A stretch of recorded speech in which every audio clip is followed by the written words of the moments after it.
Pengarsa Wakil Takin, Kiai Adi, Kiai Munawir, juga kepada Saibul Manakib Bapak Haji Munasik beserta istri dan keluarga besarnya. Semoga dengan keberkahan dari manakib ini, niat baik, hajat baik, cita-cita baik yang lama, yang baru ataupun yang akan datang diijabah, dikabul Allah, amin. Sebenarnya saya nggak perlu bicara, nggak perlu ceramah, nggak perlu memberikan tausiah. Ini sudah ada dua guru kita. Saya hanya cerita saja. Mungkin sebagian daripada yang ada di sini sudah tahu siapa saya, dan sebagian juga ada yang belum tahu. Saya ikhwan lama yang baru mendapatkan hidayah taufik dari Allah Subhanahu wa taala melalui pengalaman-pengalaman yang selama ini saya hadapi, yang selama ini saya betul-betul perdalam. Di antaranya pengalaman di dalam kemursidan, di dalam mempelajari tentang Thariqat Qadiriyah Naksabandiyah. Jadi kita ini ahli suluk, Pak. Kita ini ahli suluk. Ada ahli tabaruk, ada ahli suluk. Pengalaman saya selama hampir dari bulan Januari sampai bulan Juni, saya terus-terusan diuji oleh Allah dengan suatu penyakit. Yang penyakit itu nggak tahu saya. Tiba-tiba ada kiai dari Lampung ngebel saya, ada kiai dari Tasik ngebel saya, terus ada lagi dari Bogor ngebel saya. Saya nggak tahu itu kiai kok tahu saya, ngebel ke saya. Apa yang beliau ucapkan? Sama semuanya. Kiai itu sakitnya bukan sakit biasa. Pernah apa enggak? Dulu, ini sebelum saya jelasin ke beliau, ke yang tiga itu. Dulu pernah enggak memusuhi seorang waliullah? Kata saya, kalau saya memusuhinya belum pernah. Ini dengan kiai siapa ya? Enggak, saya pengen nanya aja katanya. Hampir semuanya sama, tiga-tiganya itu menjelaskan tentang itu. Memusuhi seorang waliullah. Saya jawab, saya nggak pernah memusuhi waliullah. Cuma saya pernah menegur. Kalau musuh nggak pernah, saya pernah menegur. Gitu. Singkat cerita, coba dipikir-pikir. Akhirnya saya pikir-pikir. Dalam perjalanan itu bulan Maret. Bulan Maret itu. Itu mimpi terjadi bulan Januari. Mimpi itu. Ini 15 menit cukup nggak ya? Nah, singkat aja ya. Bulan Januari, pernah dengar gak di Facebook? Saya merobek spanduknya Abah Awas. Pernah? Saya orangnya nih. Ya, ini saya orangnya. Rambut saya lagi gondrong. Ya, tapi kegantengannya nggak berubah. Saya merobek bukan bermaksud untuk membenci, tetapi saya ingin menghilangkan nama Suryalaya. Karena di situ ada nama Suryalaya. Nggak benci saya. Ketika saya sobek, Ternyata yang tersobek itu cuma sebelah Abah Anom dengan Abah Aos. Tersobek tuh. Abah sepunya enggak. Kata istri, udah Bi, itu ada polisi. Kebetulan berdua tuh, saya lagi berdua. Ada polisi, biarin aja, emang kenapa? Gitu. Akhirnya saya sobek, udah saya simpen. Yang dari Bogor, yang dari mana-mana ngebel saya. Pokoknya ngancam. Nah, saya udah, itu mah suatu ujian buat saya. Selesai. Istri saya meninggal. Bulan Januari saya diuji oleh Allah. Saya dikasih mimpi berturut-turut sampai 3 kali dikasih mimpi. Pangersa Abah Aos datang di mimpi saya. Itu bawa rombongan di bis, tapi mukanya nggak pada kelihatan di bis itu. Cahaya semuanya, kayak pakaian ihram semua. Turun Abah Aos tuh. Saya nggak tahu itu Abah Aos, nggak tahu. Turun, itu di rumah kampung saya di Pelabuhan Ratu. Turun, setelah turun, terus naik ke atas lagi ke rumah saya. Assalamualaikum. Waalaikumsalam. Pengersa ajengan. Ngikut itu cina ngikut wudhu tuh. Wudhu. Di belakang ngobrol sama almarhum nenek saya. Ngobrol tuh di belakang. Tahu ngobrolnya apa? Selesai ngobrol, balik, selesai wudhu. Hatur nuhun. Kata saya, sama-sama. Ajengan mau kemana lagi? Atos gitu. Naik lagi ke mobil bis.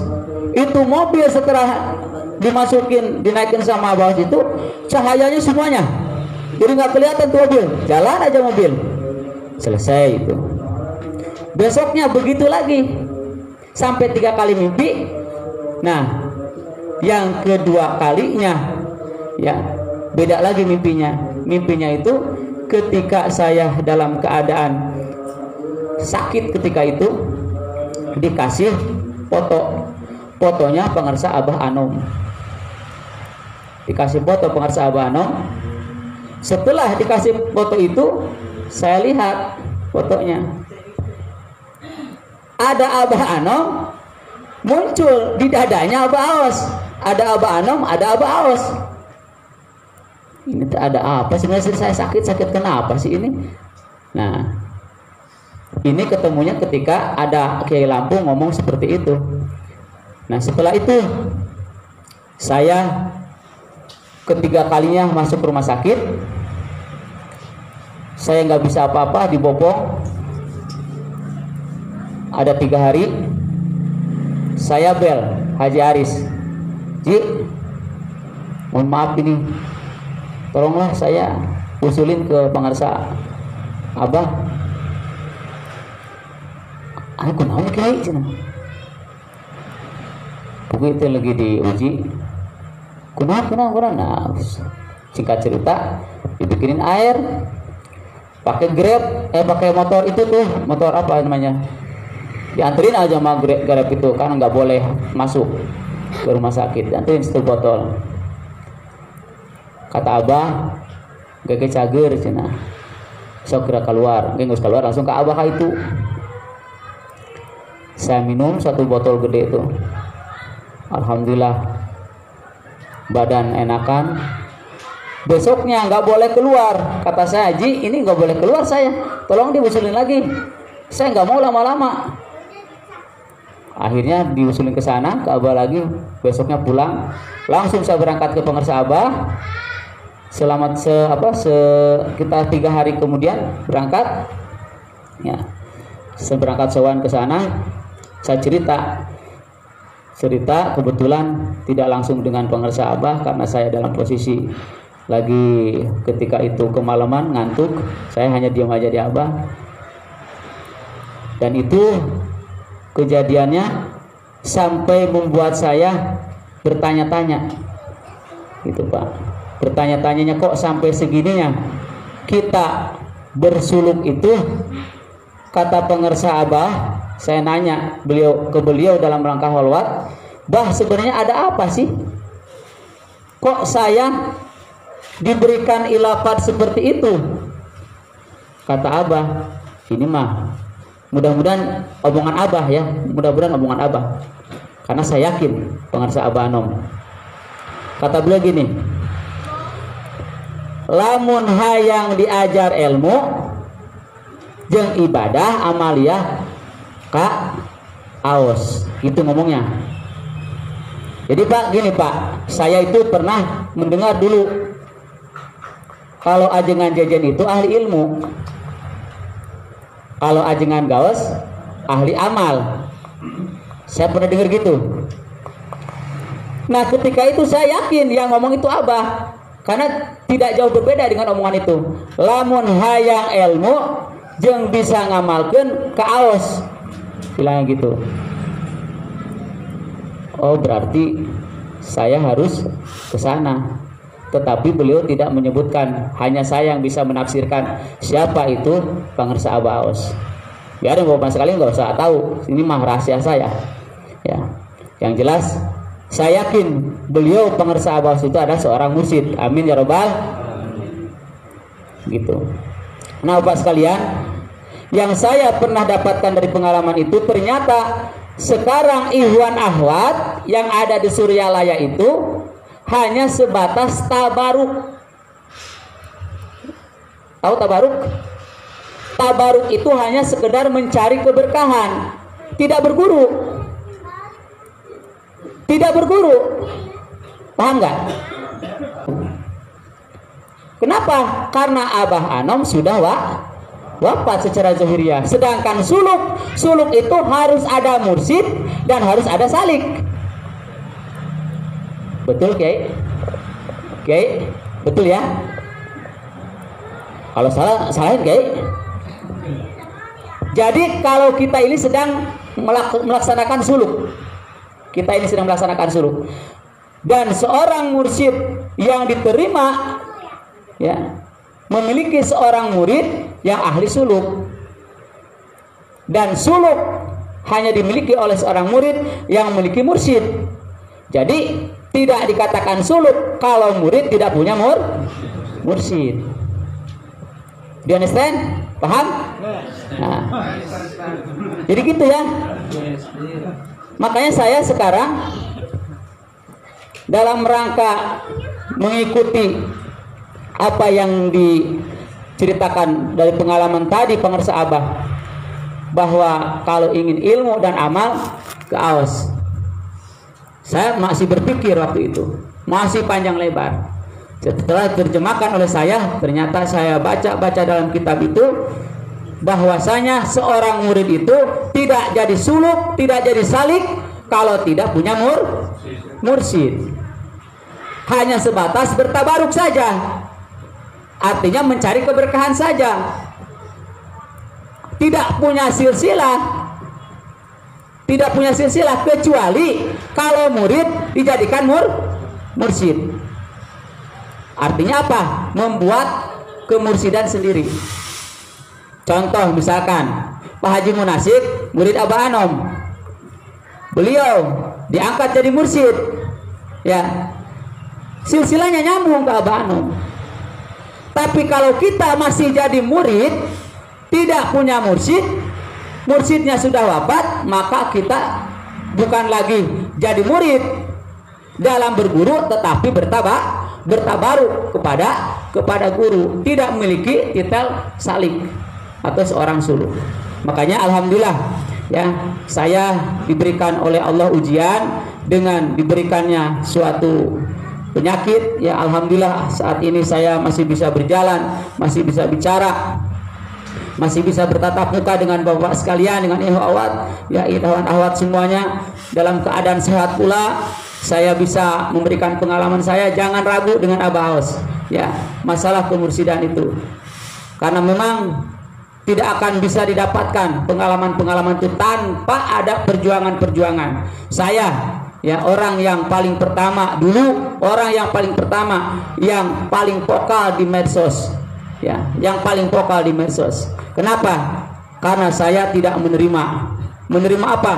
Menerima tentang keberadaan Abah Aos. Tetapi setelah saya diberikan oleh Allah ujian seperti itu dengan berbagai macam pengalaman saya, diantaranya saya selalu berholwat memohon kepada Allah agar diberikan petunjuk, ya.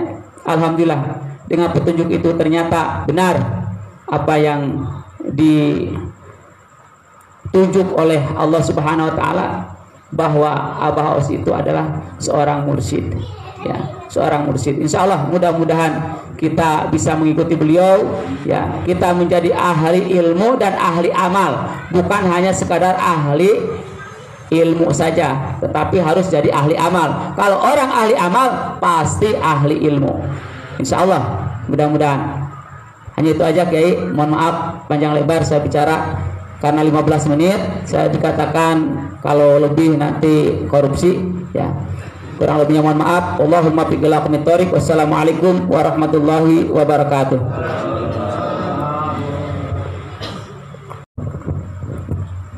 Assalamualaikum warahmatullahi wabarakatuh. Alhamdulillahirrahmanirrahim. Wassalatu wassalamu ala syamsil mursalin wa ala sayyidina Muhammadin wa ala alihi wasallam. Amma ba'd, ilahi anta maksudi wa ridha kama tabi'ani muhabbatan wa marfatan. Hadapan guru-guru kita ahli silsilah para pokok dan masalah, khusus kepada Syekhina Muhyiddin Murabbi Arwahina Hadrati Syekh Muhammad Abdul Basit. Al-Fatihah. Bismillahirrahmanirrahim. Alhamdulillah. Sayyidina syaratul mustaqim syaratul ladzina an'amta 'alaihim.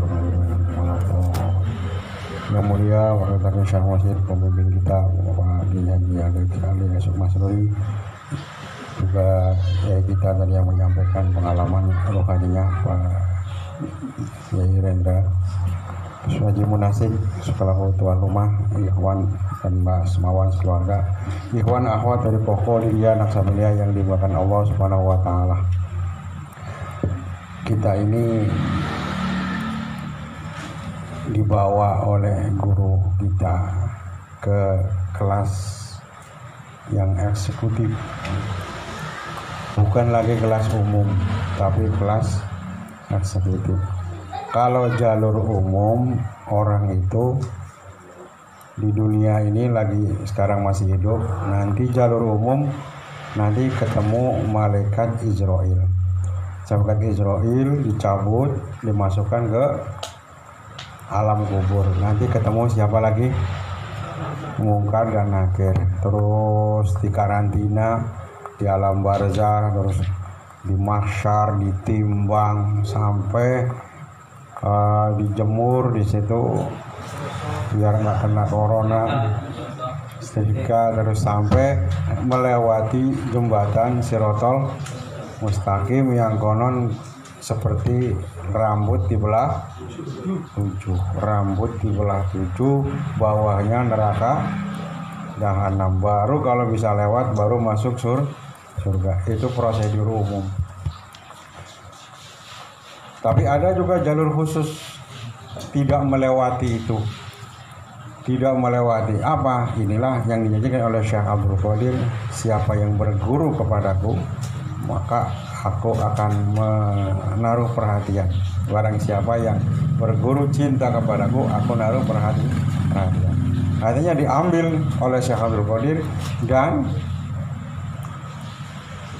tidak melewati jalur umum, tapi melewati jalur khusus.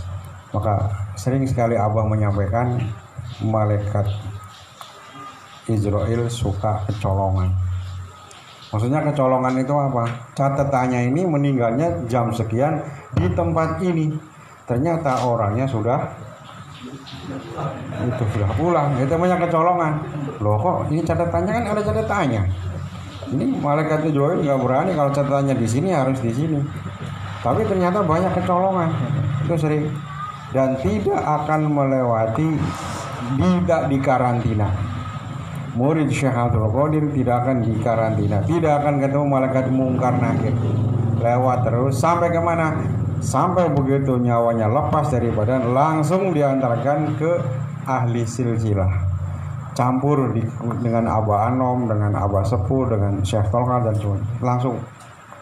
Nah, itu jalur yang ditempuh. itu bisa terjadi, satu syaratnya kalau kitanya istiqomah. Kalau istiqomah gitu. Tapi kalau kitanya nakal, kalau kitanya nggak istiqomah, jadi murid yang terpuruk, ya tetap ketemu. Nah, makanya Abah mengingatkan, Abah Aus mengingatkan dalam kitab Fadailus Syuhur, barang siapa yang man aradal maula, barang siapa yang menuju kepada Allah, fayatruku suhbatal masyayikh wal fuqara, tapi dia meninggalkan suhbah kepada guru-guru dan kepada para fakir, kepada para ikhwan, itu semua menjadi sebab wal wasilu ilahi fa inna dzalika fa huwa dzalika ya huwa sababu ruju ila maqamil umumiyah. Orang yang menghendaki Allah, menuju kepada Allah, tapi dia tidak mau suhbah kepada gurunya, tidak mau suhbah kepada ketemu dengan para ikhwan, maka itu menjadi sebab dia turun lagi ke makom umum. Nah, jadi kalau sudah ditalkin, tapi nyampurnya bukan nyampur begini, diajak ke sinarasa susah, alasannya banyak. Yuk sinarasa, waduh. Yuk sinarasa, waduh. Yuk ke puncak, ayo. Jadi kalau ke sinarasa alasannya banyak, tapi kalau ke puncak nggak ada semangat. Kalau disamper manakib susahnya minta, yuk manakib yuk. Waduh. Yuk manakib yuk, aduh. Pernah jawabannya beda, bukan aduh. Udah, ya deh duluan ketemu di sana aja. Nah, bilangnya ketemu di sana, sampai manakib bubar, nggak ada. Ketemunya di mana jadinya? Ini murid model kayak begini, ya. Sekali-kali datang, ya cuman ya datangnya begitu, udah selesai amalia, datang tinggal makan. Kalau makan nanti pulangnya duluan. Ini murid model seperti ini, meskipun sudah ditalkin, dia akan terjun bebas, kembali balik ke makom umum. Makanya di dalam kitab Manqobah itu ada murid Syekh Abdul Qadir yang masuk ke alam kubur, ketemu dengan malaikat Munkar Nakir, ditanya man rabbuka, ya pertanyaannya begitu, kayak wakil-wakil talkin mayit itu. Weh, si fulan, kamu sini sudah meninggal, nanti kalau kita pulang jangan kaget ya, nanti akan datang dua malaikat mungkar bagian nanya, malaikat nakir bagian gebukin kalau jawabannya salah. Tapi kamu jangan gentar, kamu jangan kaget, karena dia juga makhluk Allah. Ngomongnya enak, coba dia yang jebur ke situ. Belum tentu juga. Nah ini ada murid Syekh Abdul Qadir, ternyata ditanya oleh Munkar Nakir, siapa Tuhanmu, siapa nabimu, apa agamanya. Ternyata dia pelangap-pelangap, nggak bisa jawab. Tahu ya, Tuhanmu siapa? Tahu. Agamamu apa? Tahu. Nah, yang saya tahu cuma Syekh Abdul Qadir. Ini terjadi. Akhirnya apa? Ya, ini jawaban jelas salah. Cuman dia menyebut Tuhan Syekh Abdul. Saya yang tahu Syekh Tuhan itu guru saya, itu saya cinta sama dia. Malaikat kejar mau digebukin, nyebut Syekh Abdul Qadir, enggak digebukin, pertanyaannya salah. Akhirnya lari lapor, ya Allah ini ada mayat aneh, pendatang baru. Orang mana? Orang Rawakalo. Ditanya gini. Terus apa yang harus kami lakukan ya Allah? Gebuk, suruh digebukin. Siap? Wah, mau digebuk itu udah godamnya udah mulai dipegang, ditahan oleh Tuan Syekh Abdul. Wih, si. Sabar bang. Jangan emosi dulu. Tahan. Ini murid saya. biar kayak gini-gini pernah talkin, memang jarang manakib sih. Tapi talkin pernah, jarang manakib cuma ya. Adanya itu manakib ya itu makan Bani Hasyim pulang, Tapi ini tetap murid saya. Jadi ini karena murid saya, tanggungan saya. Kalau mau nanya, silahkan kamu nanya apa ke saya. Oh, ya malaikat keder. Balik lagi, lari malaikat. Ya Allah, saya mau gebuk itu orang sesuai dengan perintahmu.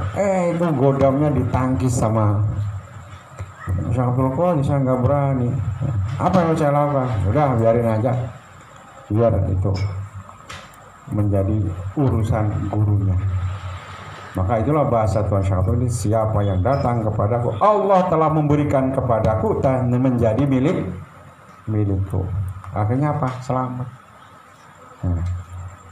Kenapa ada murid Syekh Abdul Qadir? Mestinya itu dia nggak dikarantina, nggak ke alam kubur, tapi dia malah kejeblos ke situ.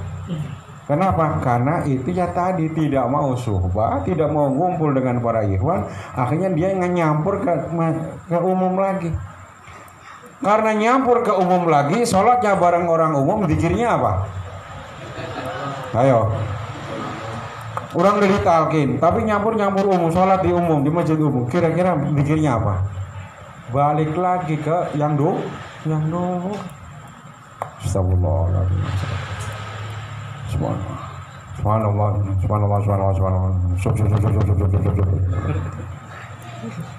Alhamdulillah. Allahu Akbar.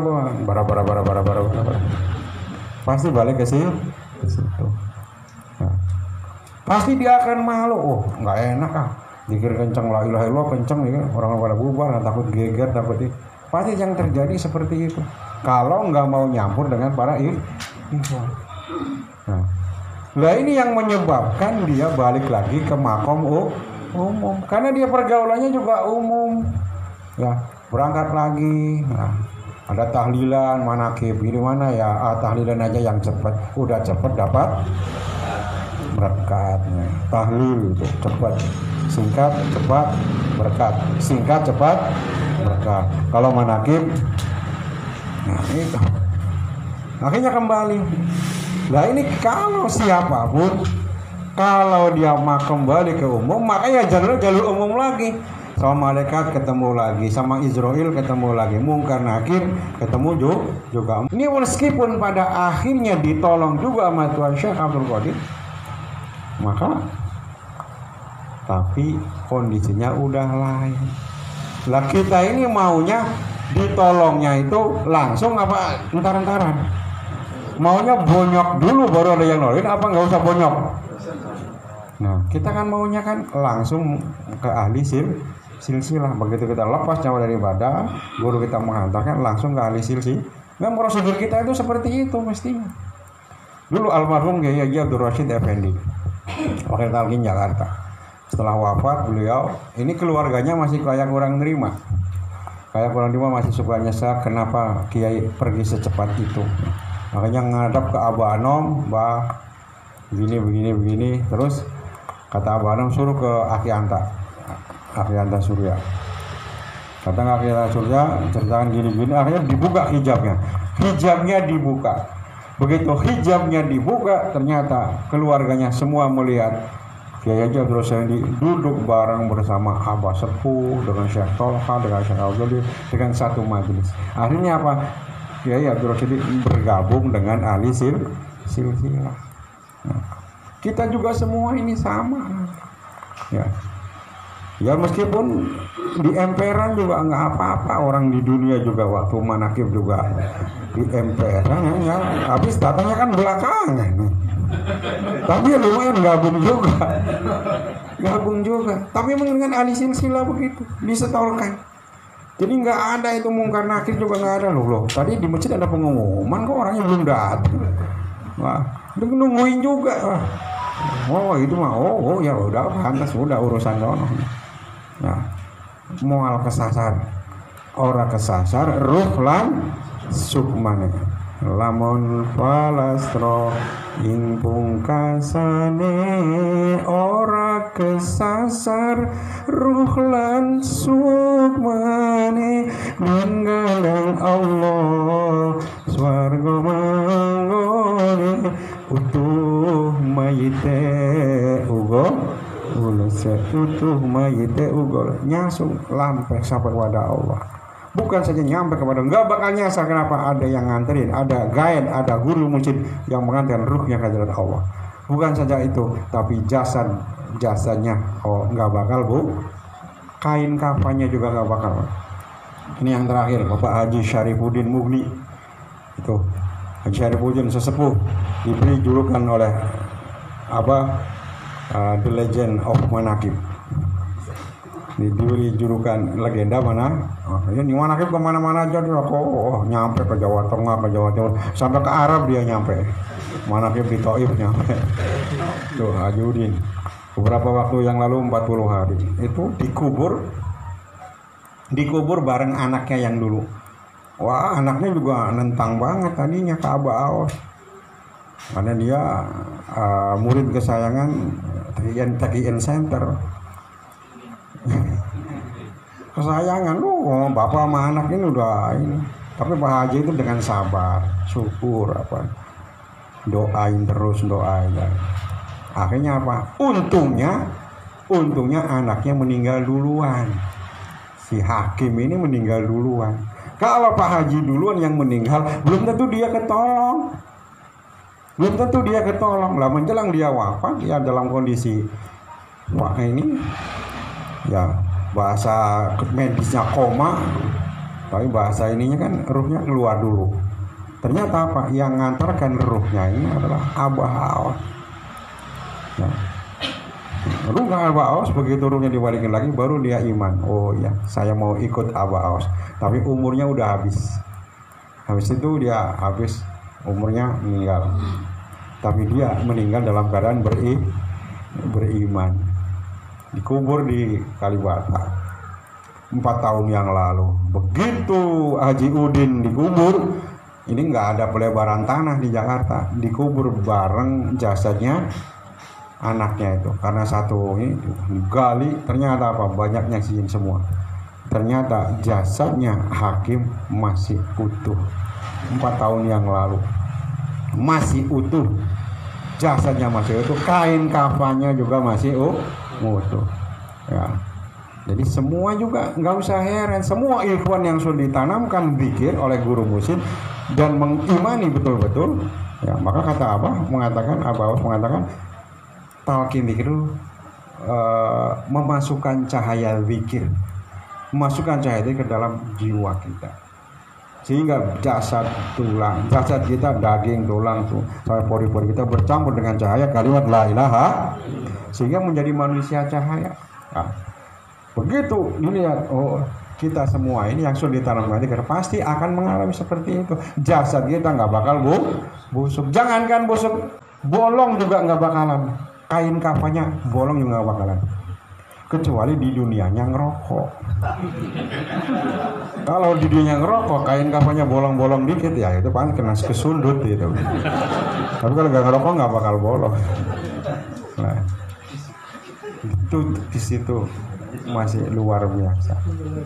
Nah, masih utuh bagi orang lain yang nggak ini tahu, waduh luar biasa ini wali, ya memang wali. Nah, talqin zikir itu pintu kewalian kata apa?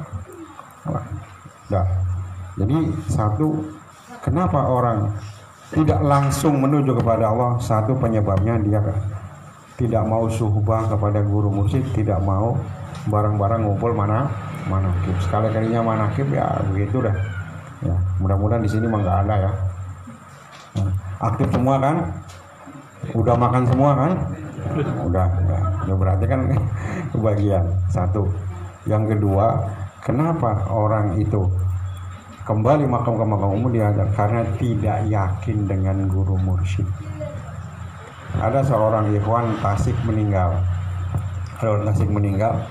Ikhwan ini sudah kesina rasa, dia ikut manaqib secara fisik, sering komunikasi dengan Abah Aos. Tapi begitu meninggal ada saudaranya yang bermimpi dia diseret di alam kubur. Diseret di alam kubur sama malaikat. Sehingga dia bertanya, "Mang, kunaon, Mang? Mamang kan murid Abah. Kenapa nyampe di sini padahal Abah sering ngomong. Ini adalah tidak sembarangan. Siapa yang berguru kepadaku tidak akan ketemu sekarat, tidak akan ketemu kiamat, tidak akan ketemu malaikat mungkar nakir." Kenapa sampai diseret-seret? Apa jawaban mamang tadi yang sudah meninggal? Iya, saya memang kesirna rasa. Saya memang dekat secara fisik dengan Abah, tapi saya kurang yakin dengan Abah Aos. Saya masih bimbang, masih ragu-ragu. Benarkah ini penerus Abah Anom? Tuh. Jadi ragu-ragu dengan Abah. Oh, pantas. Ya memang pada akhirnya orang ini pun pada akhirnya juga ditolong juga sama Abah. Akhirnya begitu lagi ditolong juga sama Abah. Tapi keseret gara-garanya Pak ragu-ragu. Tapi meskipun ragu-ragu, tapi sempat bertabaruk istilahnya, datang sungkem hormat kepada Abah. Ya, meskipun masih ada keraguan, tapi akhirnya ditolong. Tapi awalnya nggak tahu cerita. Diapain dulu awalnya. Yang jelas sayangnya gitu. Nah, makanya alhamdulillah ya kita mengalami pengalaman yang luar biasa. Saya yakin semua ini adalah perjalanan ruhani kita semua. Mudah-mudahan kita semakin merapat terus. Jangan kita terjun bebas ke makom umum. Kalau kita terjun bebas ke makom umum, kita akan seperti prosedur umum lagi, ketemu ini kesuwen kata orang Jawa. Langsung nyampe kepada syaratnya. Satu, kita istiqomah. Yang kedua, kita yakin dengan guru kita. Beliau yang mampu menyampaikan kita ke hadirat Allah Subhanahu wa taala. Assalamualaikum warahmatullahi wabarakatuh. Bismillahirrahmanirrahim. Alhamdulillahirabbil alamin. Wassalatu wassalamu ala samsil mursalin muqammarin nabiyina syidratul muntahal arifin sayyidina Muhammadin wa alihi wa sahbihi ajma'in amma ba'du. Ilahi anta maksudi ridhaka matlubi atini mahabbataka wa ma'rifataka hadrati syakhna mukarramatin abda zaman bilahin samahan adzul wa ibrahim maslun wal qadim sabban li qala syabba wa tanyikum rahmatan barakatuh fadila a'udzubillahi minasyaitonir rajim bismillahirrahmanirrahim alhamdulillahirabbil alamin arrahmanirrahim maliki yaumiddin iyyaka na'budu wa iyyaka nasta'in ihdinas siratal mustaqim siratal ladzina an'amta 'alaihim ghairil maghdubi 'alaihim waladdallin. Terima kasih kepada para mubarik yang telah menyampaikan ilmu Allah. Semoga kita tambah yakin, tambah rasa syukur yang terhingga kita sudah mendapatkan siraman-siraman rohani, pengalaman-pengalaman untuk menambah keyakinan. Abbas menyampaikan pengalaman adalah guru yang terbaik. Ilmu kalau belum jadi pengalaman, belum jadi. Makanya pengalaman itu rasa, yang dirasakan itulah yang jadi. Makanya kalau ilmu sudah sampai rasa, jadi. Itu sabda beliau bicara kepada saya, tidak usah takut tidak bisa bicara ilmu, tidak usah takut tidak fasih dalam berbahasa Arab, tidak usah takut, kita punya pengalaman. Makanya di dalam thariqat bukan tausiah, bukan dakwah, tapi khidmat ilmiah. Buah murid khidmat kepada guru, terlimpah karomah dari guru, si murid mengamalkan dengan ilmunya, jadilah pengalaman. Pengalaman dohir, pengalaman batin. Dohir batin disatukan jadi petunjuk. Jadi tadi sudah disampaikan oleh Pak Kiai ya, pengalaman, ilmu, amal, kemudian menjadi rasa. Nah itu kalau sudah jadi rasa, sudah kuat nempel keyakinan, tidak akan berubah lagi. Nah kita juga seperti itu.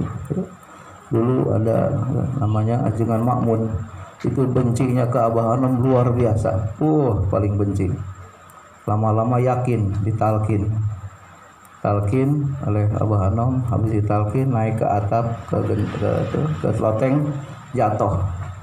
mau ditolong, kata Abah Nom jangan, biarin, biar ngerasain jatuh dulu. Udah pingsan 2 jam baru bangun. Sama Abah diganti gelar namanya, ajengan guling, tiguling tiloteng. Jangan guling, kata Abah itu. Abah ada aja bercandanya. Kata dia senang diceritakan ke semua ikhwan pengalaman beliau, ya, menghina Abah Anom tapi jadi murid Abah Anom, ya. Itulah ya, hebatnya guru kita. Jangankan yang baik, yang tidak baik aja, ya. Jadi jalan thariqat ada yang dari baik dari kecil sampai gede baik terus, ada yang bandel dulu, dua-duanya juga jalan Allah. Jangan menghina. Ada yang dosa dulu, bandel dulu, nggak yakin dulu, ujungnya yakin. Seperti Sayyidina Umar bin Khattab. Abu Bakar dari kecil soleh, Sayyidina Ali udah soleh dari kecil, ya. Jadi juga. Jadi kita waspada. Siapa tahu segala sesuatu itu pasti ada hikmahnya. Ini mah sedikit aja ya, baca di WA. Tapi penting. Ini tergugah hati. Jadi baca di manakib Sinarasa Bekasi. Baca WA sedikit gitu. Tapi ingat terus ya. Ini yang buat yang baca alhamdulillah, yang belum baca ya pengalaman saja. Jadi ada orang Amerika, imam sholat ya, di Amerika. Naik bis ceritanya, naik bis di Amerika. Begitu bayar, langsung bayar ke supir langsung kembalian. Begitu kembalian dihitung lebih 20 sen, bukan $20, 20 sen.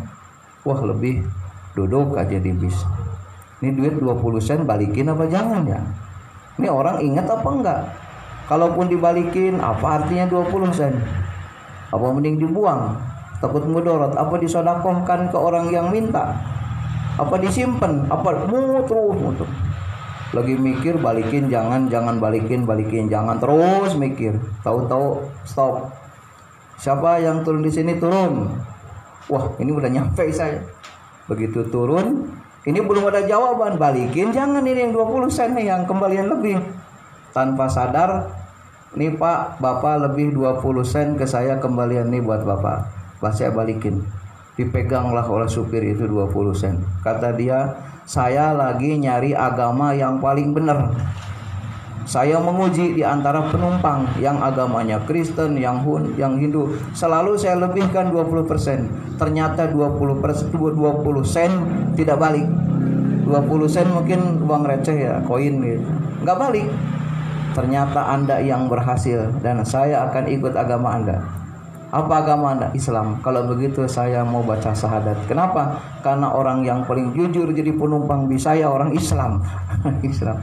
Dia beristighfar, astagfirullahaladzim. Kalau sampai uang 20 sen itu dikembalikan, saya sudah menutup hidayah orang. Nangislah dia, segukan. Itulah pertolongan Allah. Jadi ada kalanya hal kecil. Ya. Jadi iklannya kecil buat lo, besar buat itu. Tapi ternyata itu ujian yang orang lain jadi dapat hidayah masuk Islam. Dibaca sama saya, waduh, kita pernah begitu mungkin ya, kembalian lebih, cuman segini, udah ya. Cerita teman saya suruh belanja di pabrik Bristol, itu perusahaan raksasa, duitnya udah bukan miliar lagi, ratusan triliun di dunia, pabriknya banyak. Suruh belanja, kembalian 500 rupiah. Ada kembalian dari Indomaret 500 rupiah. Duit 500 digini-gini, jatuh. Udah, hilang aja duit itu. Dikasihkanlah semua penjual, ada struknya. Dibaca oleh bagian purchasing, dilihat. Ternyata kurang 500 rupiah kembalian. Kata Ikhwan, sambil cengar-cengir, ibu bercanda aja cuma 500 katanya. Itu enggak, harus ada. Saya nggak bawa receh, udah 500 kosongnya, nggak bisa. Nyampailah ke Jepang. Itu proposal itu nyampe ke Jepang. Dari pihak Jepang sana langsung kirim PHK hari itu juga orang itu. Berat nggak? PHK. Waduh, PHK. Jabatan udah mandor. Wah, udah foreman, PHK. Ini gara-gara apa? Kembalian kurang 500 rupiah. Dianggap remeh, dianggap enteng. Ternyata orang Jepang itu nanyakan, saya tidak suka dengan orang tidak jujur biarpun 500 rupiah, padahal duitnya ratusan triliun, 500 rupiah jadi masalah. Kenapa? Mendidik jujur. Akhirnya dibela oleh SPSI, dibela oleh para manajer, akhirnya SP3 peringatan. Akhirnya uang 500 itu ngambil koin, dikasihkan sampai ke negara Jepang, ditulis di bawahnya, minta maaf dengan sangat, saya tidak niat, tidak maksud jujur, karena dianggap itu hal kecil. Jadi itu hal kecil, hati-hati, kembali 500, ternyata orang bisa menguji kita. Nah, itu hal kecil kadang-kadang yang dianggap remeh, ternyata membahayakan.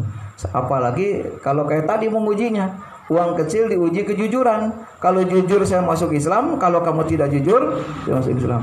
Itu bahayanya luar biasa. Itu hal kecil ya, kejadian.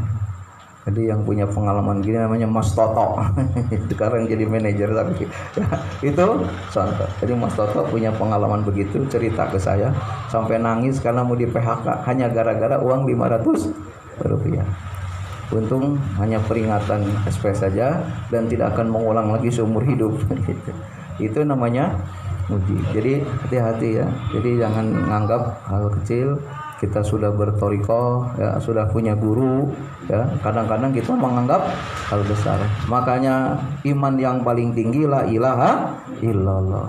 Cabang iman yang paling kecil, paling ringan itu menyingkirkan duri di pinggir jalan. Ini saya memahami ya, pemahaman ini yang tertinggi la ilaha illallah, yang terkecil nyingkirin duri di pinggir jalan. Kecil, iman kecil itu. Jangan menganggap gini, saya sudah la ilaha illallah, nyingkirin duri kecil, bukan. Kalau orang sudah berzikir la ilaha illallah, ada duri di pinggir jalan tidak disingkirkan, berarti tidak peduli ke anak kecil, orang yang tidak pakai sendal. Kalau iman kecil saja ditinggalkan, berarti la ilaha illallah belum membekas. Kalau benar ahli la ilaha illallah, yang kecil sudah dikerjakan. Ahli la ilaha illallah benar, duri disingkirkan, ada jarum, ada apa. Saya kalau jalan, alhamdulillah jarum kecil pasti kelihatan, karena kalau jalan lihat ke jalan ada jarum. Coba kalau saya ke majelis dapat jarum, dapat paku, banyak itu. Kenapa? Karena itulah la ilaha illallah. Kalau kita sudah dikir, sudah khalwat, sudah dikirnya ribuan, tidak peduli dengan hanya duri di pinggir jalan, berarti dikirnya belum menjadi rasa, belum jadi pemikiran. Itulah pentingnya ya. Jangan mikir yang hebat dulu lah. Kalau orang hebat yang kecil ditinggalkan, berarti belum hebat. Itulah ya pentingnya. Jadi sekali lagi ya, kita jangan merasa sudah jadi besar karena amalannya rajin, jangan sudah merasa sudah hebat karena dikirnya sudah banyak.